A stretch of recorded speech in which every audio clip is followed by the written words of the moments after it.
Look, it's a great privilege and honor to come and give you a talk this morning. I had a PowerPoint presentation, but I'll save that for another time. There was animations and slides and video footage and a few jokes in there as well, but I'll have to freestyle it. Okay, so I hope that over the course of the next 10 or 15 minutes, I can give you a sense of the excitement that we have at Sylvester, because really we're making some very, very significant discoveries and some groundbreaking discoveries, and I think the collaboration with the PAP Corps has been invaluable for us, and I really see this as a collaboration. I mean, you guys do a tremendous amount of work raising the money that we need to do cancer research, and so we're all in this together as a group, trying to develop better, safer therapies for patients with cancer in our community, and we are doing that. And the drugs that we've been able to develop and the discoveries we've made are not only going to impact our community, but they're going to have huge impacts on patients with cancer in general. So my main focus is to run the adult leukemia program at Sylvester, and I also direct the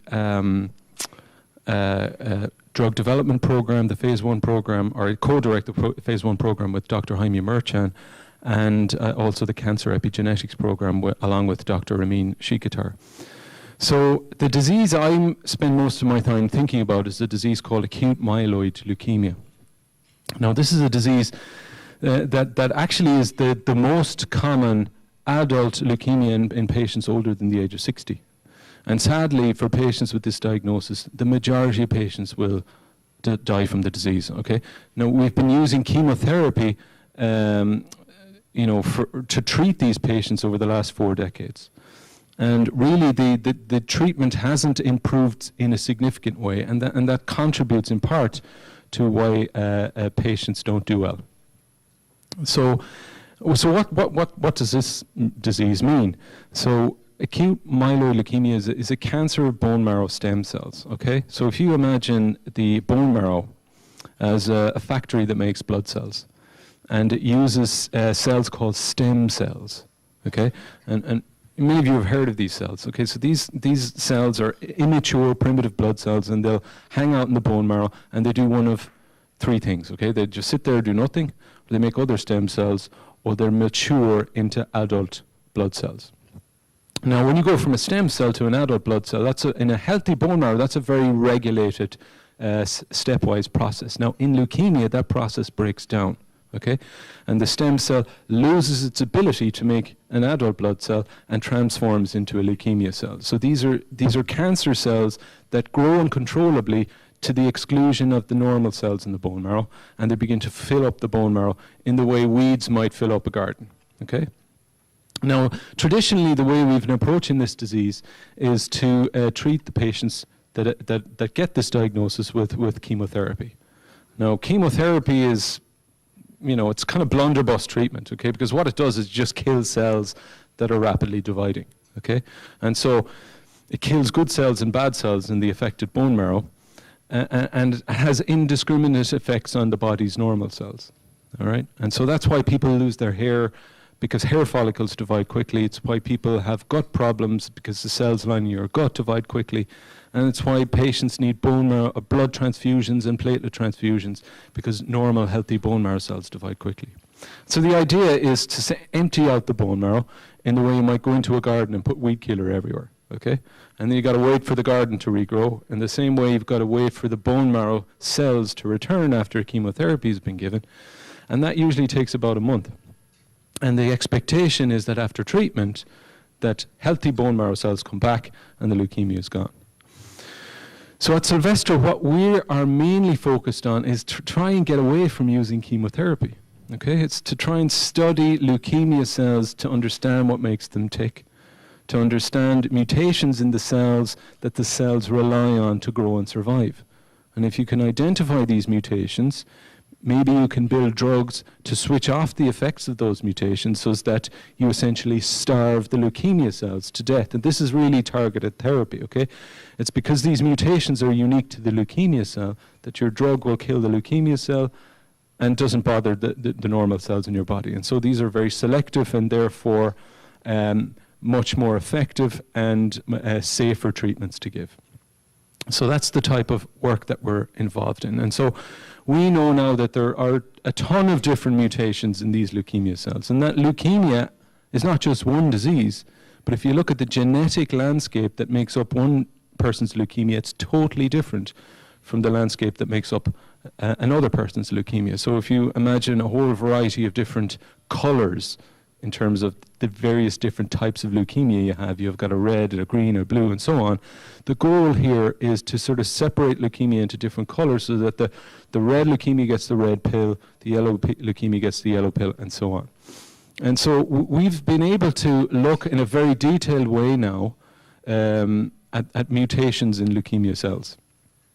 And the technology that allows us to do that is extremely advanced and gives us a very, very clear picture of what goes on inside the cell. Whereas 20 years ago, because of the technology at the time, we had a very fuzzy image in terms of what happened inside the cells. And so now, if you imagine an analogy where 20 years ago you're looking at a black and white TV from a distance, now you're sort of in an IMAX theater with 3D surround sound, okay? And that's the kind of detail that we're getting as we apply this new technology to studying leukemia cells. And with that type of detail, now we can understand really what goes wrong in leukemia, why it goes wrong, and of the mutations that are abnormal, which are the best ones to target with drug treatments. Now, as it turns out, the most common type of mutations that we see in leukemia cells are mutations in epigenetic enzymes, okay? Now, what's an epigenetic enzyme? Right. So if you think about a cell, every cell in your body has got DNA. And DNA provides information to the cell and will tell the cell how to function, where to hang out in the body, and when to divide. Okay. Every single cell in your body has got the same DNA in it. Okay. But a liver cell is different to lung cell, it's different to a prostate cell, okay? And so on DNA, you've got genes, and there are around 26,000 genes, and each gene makes a protein, and each protein has a function, okay? And so the genes that are on and off at any one time basically confer the identity to the cell, okay? And what epigenetic enzymes do is they instruct genes to switch a gene on or off so that the cell has a particular identity, okay? And that's what we call gene expression, okay?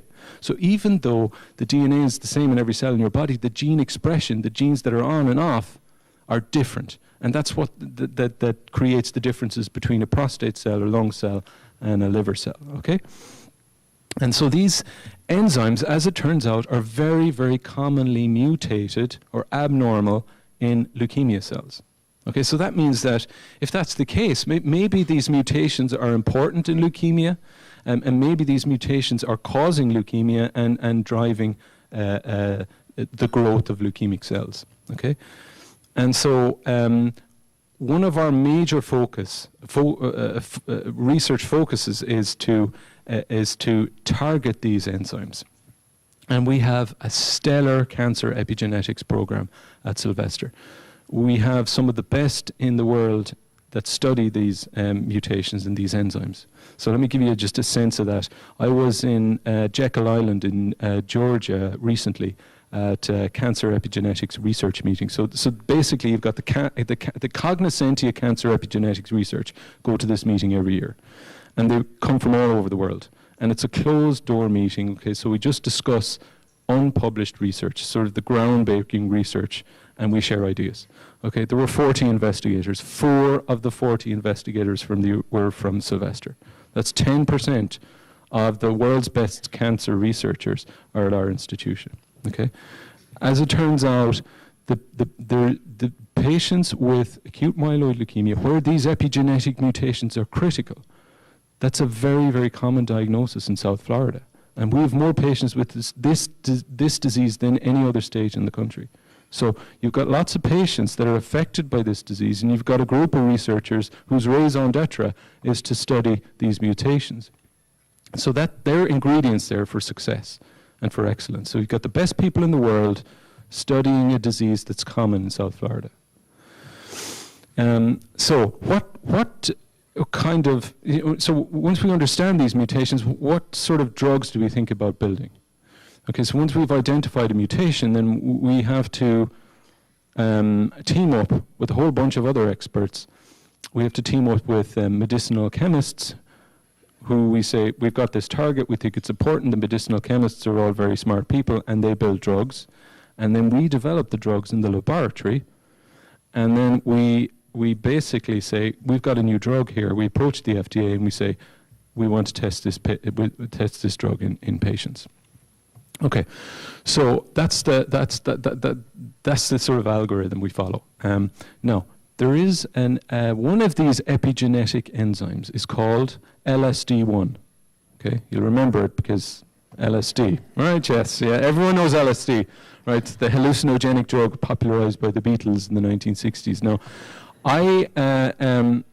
my colleague, Dr. Ronan who directs our cancer epigenetics program, is a very, very famous cancer epigenetics researcher, discovered that enzyme in 2004.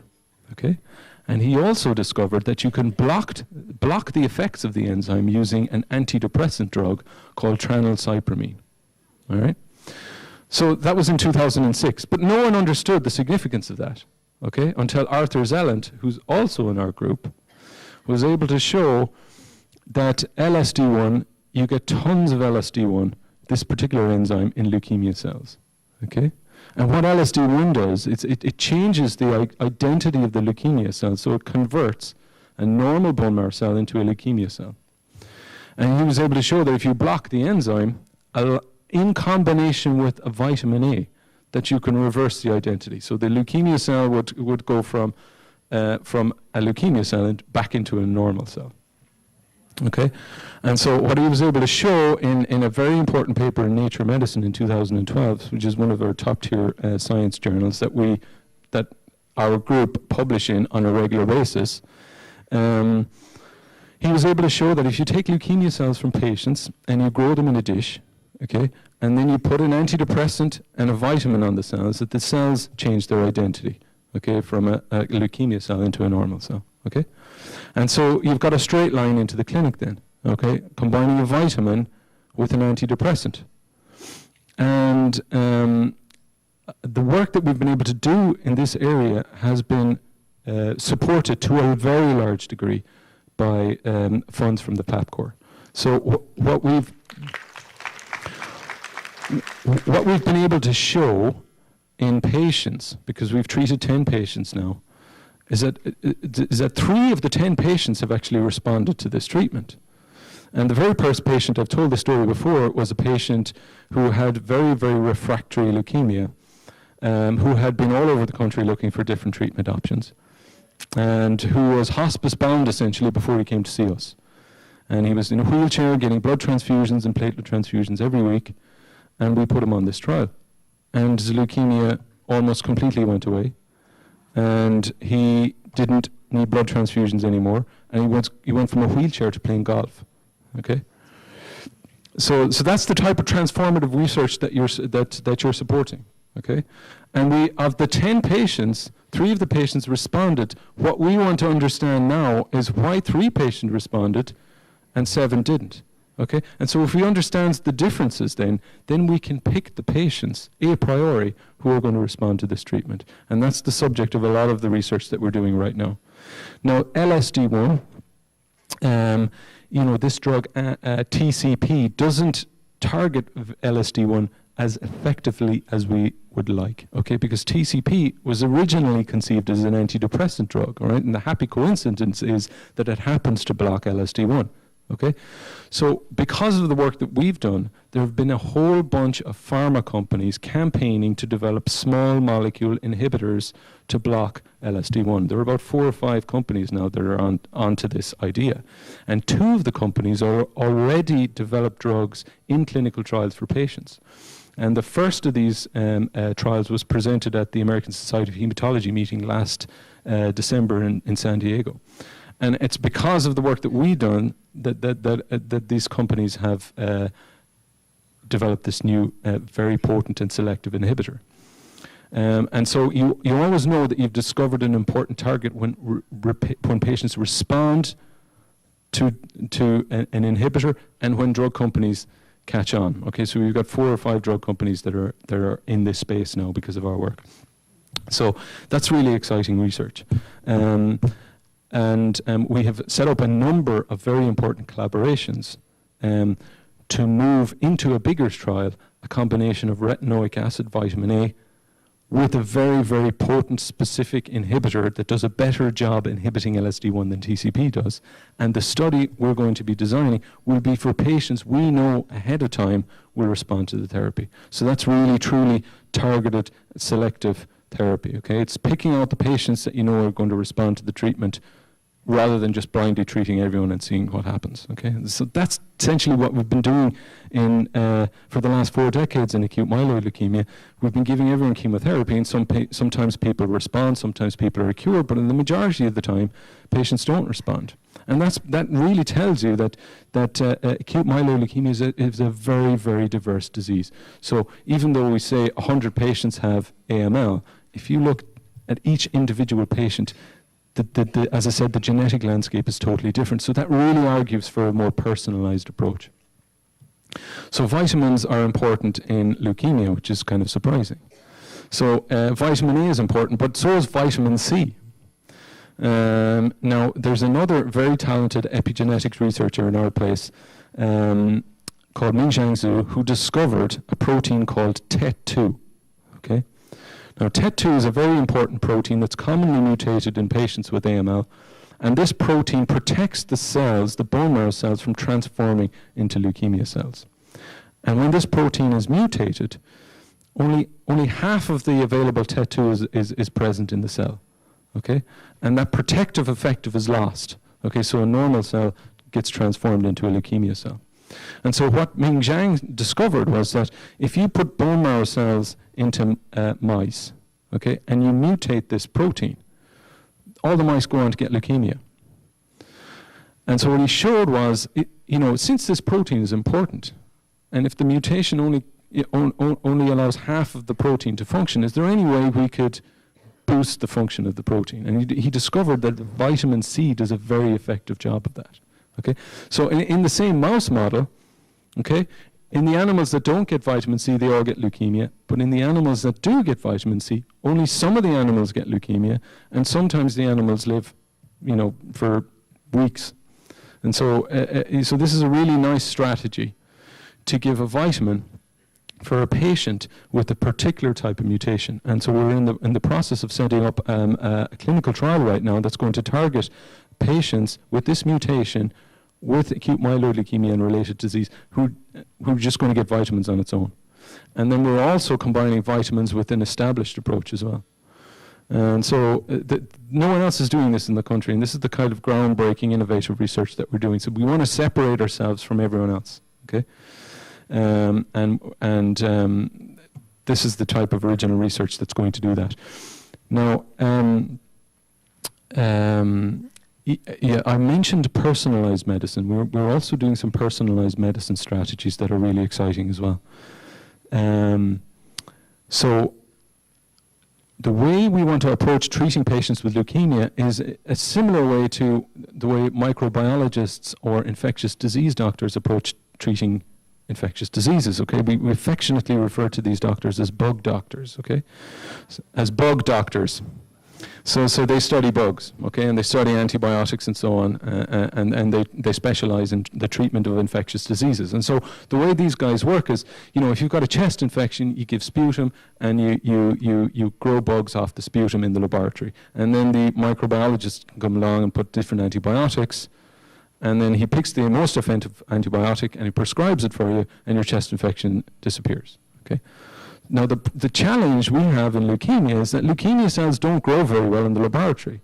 But imagine if you could grow a leukemia cell in the laboratory. Imagine what you could learn from that. And so what we've been able to do is take leukemia cells from patients and actually grow them in the lab. Okay? And then we have a library of about 250 compounds, all of them approved by the FDA, some for cancer indications, but mostly for non-cancer indications. And we put that library of compounds onto the leukemia cells. And we see what happens after 4 days. Okay? And some of these compounds are very, very potent anti-leukemia drugs. Okay? And so what we can then do is from that assay, and the way the microbiologists pick the right antibiotic for your chest infection, we can pick the right drug for your leukemia. Okay? And so we end up prescribing drugs that you wouldn't ordinarily think of as being active in leukemia for our patients. And we're preparing a manuscript right now where we've used this approach in about 10 patients. And most of the patients that we've treated in this way have responded to the treatment. And every single patient had different drugs. So again, that means that the disease is different from one patient to the next. And really, we need to be thinking about a more personalized approach for this disease. There's no one else doing this in the country. No one else has solved the problem of being able to grow cancer cells in the lab. Okay, so this is going to really set us apart from everyone else. And ultimately, over time, what we'll end up doing is having what we call a live tumor cell bank. Okay, so it's that when a patient comes in the door with a leukemia, we can immortalize their leukemia in the laboratory. So hopefully, when we cure the leukemia, in the patient, it's still alive in the lab. And that gives us a huge opportunity to study the disease.